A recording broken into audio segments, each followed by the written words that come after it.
This morning, something landed on my desk that made me pause. A formal, quiet request from Canada's trade officials to Washington, D.C.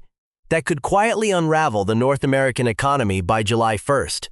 On June 2nd, 2026, Trade Minister Dominic LeBlanc flew into the capital to request a 16-year renewal of the Canada-United States-Mexico Agreement, QSMA. It was supposed to be a procedural formality to secure market access until 2042.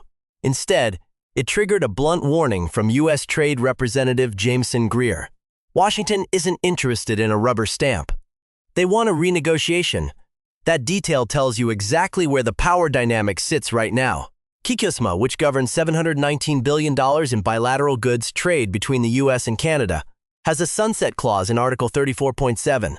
If the three nations don't formally agree to a 16-year extension by July 1, 2026, the deal enters a state of permanent rolling annual reviews. For a business, annual uncertainty is often more damaging than a tariff. It freezes long-term capital investment and stalls supply chain planning. The timing couldn't be worse for Ottawa. Canada is currently grappling with a technical recession, with private sector employment dropping by approximately 112,000 jobs between January and April of 2026. The goods-producing sector alone, the very industries that rely on QSMA, shed 26,800 positions in April. With the U.S. absorbing nearly 75% of all Canadian exports, Canada is negotiating from a position of urgent necessity rather than strategic strength. When Trump publicly signaled his intent to leverage this dependency, he underscored the stakes. This is no longer just about trade volumes. It is about the structural integrity of the North American supply chain. The tension described in Part 1 is no longer a distant theoretical risk. It is a live economic reality. As of June 13, 2026, the Canadian delegation, led by Trade Minister Dominic LeBlanc, remains locked in a high-stakes standoff with U.S. Trade Representative Jameson Greer. The core of this friction isn't just about trade volumes. It's about the erosion of the certainty premium. When investors and businesses can't bank on a stable rulebook, they stop building. That's exactly what the data shows. Canadian business capital investment has fallen for 5 consecutive quarters. This isn't just a cooling-off period. It's a capital strike prompted by the fear that QSMA's 2026 Review 6 will trade stability for annual volatile negotiations. Consider the official posture of the U.S. administration. U.S. Trade Representative Jameson Greer has been emphatic in his public testimony, stating, "We are not interested in a status quo renewal that perpetuates structural imbalances. We are looking for a modernized framework that truly reflects the current economic realities of the North American market." That detail tells you that the U.S. doesn't view the 2026 review as a clerical exercise, but as a lever to force concessions that were perhaps left off the table during the 2020 negotiations. By reframing the renewal as an opportunity for structural correction, the U.S. effectively creates a scenario where Canada must pay an entry fee in the form of policy changes, specifically regarding dairy quotas and local content rules, just to secure a seat at the table for a 16-year extension. The economic data behind this strategy is unforgiving. Canada entered a technical recession in early 2026, with real GDP contracting by 1.0% in Q4 of 2025 and an additional 0.1% in Q1 of 2026. This matters because it shifts the entire negotiating calculus. In a strong economy, Canada could afford to play hardball. Today, with unemployment rising and business investment stalled, the government's maneuverability is severely restricted. When Trade Minister LeBlanc argues for the highly beneficial nature of the existing deal, he is speaking to a domestic audience that needs the security of that agreement to avoid a deeper downturn. Washington hears this not as a partner's appeal, but as an admission of dependency. Furthermore, the sectoral impact is becoming impossible to ignore. Canadian manufacturing, the backbone of the trade-exposed industries, is feeling the strain of the rules of origin uncertainty. If firms cannot determine whether their inputs will qualify for duty-free status in 2027 or 2028, they shift production or delay expansion into the U.S. market. Statistics Canada reported that while exports to the U.S. showed some resilience in April, The overall trend of falling business investment remains a red flag. Every month of rolling negotiation is essentially a month where American and Canadian manufacturers are incentivized to hedge their bets, which means less hiring and less growth. Diplomatically, the maneuvers have moved to the shadows. While public rhetoric remains firm, the Permanent Joint Board on Defense meetings and quiet provincial gestures, like the lifting of certain alcohol bans, reveal a frantic attempt to find common ground without triggering a domestic political backlash in Ottawa. The U.S. is holding the door open just wide enough to let negotiations continue, provided the entry fee is paid in increments. If Canada concedes too much, Prime Minister Mark Carney risks a collapse of his rural electoral base. If he concedes too little, he risks the collapse of the trade agreement that anchors the entire Canadian economy. We are left with the pivot point that defines the next 2 weeks.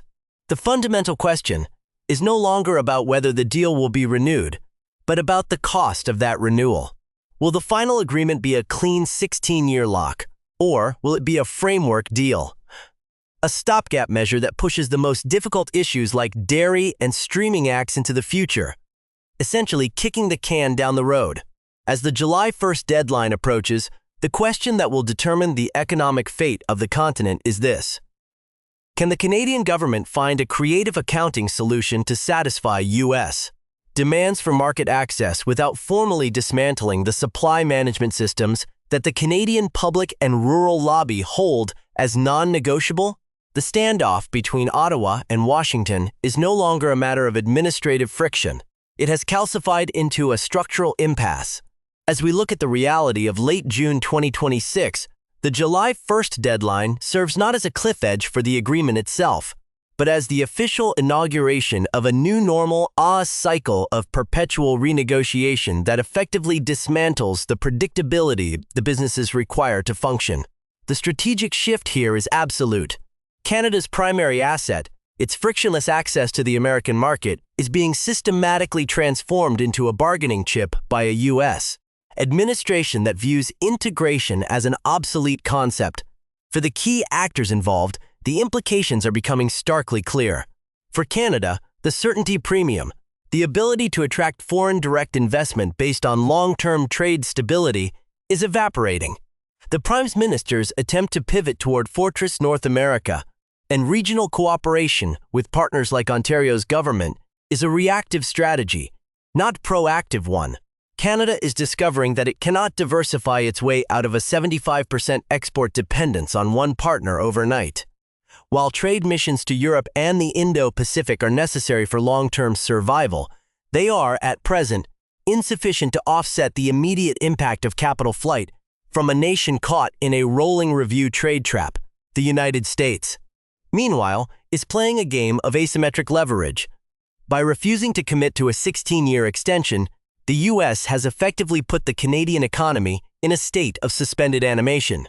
Washington is betting that the economic pain, the job losses, the rising yield premiums on Canadian debt, and the capital strike will eventually force Ottawa to concede on non-starter issues like dairy and streaming regulation.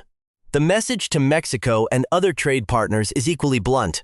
The U.S. is no longer prioritizing trilateral cohesion over its own bilateral objectives. The goal is no longer to maintain a seamless continental bloc, but to ensure that the terms of trade are rewritten to favor American domestic production at the expense of regional integration. As we synthesize the evidence, the core insight is this: the Kuzma Review is a masterclass in modern economic coercion. The Trump administration has weaponized the review clause of a trade agreement to bypass the need for outright withdrawal, achieving a level of leverage that an explicit exit might not have granted. By leaving the agreement in place but stripping it of its long-term viability, the U.S. forces Canada to negotiate under a cloud of permanent uncertainty, where every sector, from automotive to agriculture, is subject to sudden, unilateral shifts in policy. The likely next move is a prolonged period of bilateral salami slicing, where Canada is forced to yield concessions in incremental, quiet side letters, none of which will fully restore the stability that was lost on June 2nd. The lesson for any nation tied to a dominant superpower is that when trade policy is subordinated to national security and domestic industrial protectionism, the rules-based order ceases to be a shield and becomes a target. The era of frictionless continental trade is closing, and in its place, we are entering a period where volatility is the only guaranteed outcome of the process. The fundamental takeaway is that certainty is the most expensive commodity in a globalized world, and Canada has officially run out of it.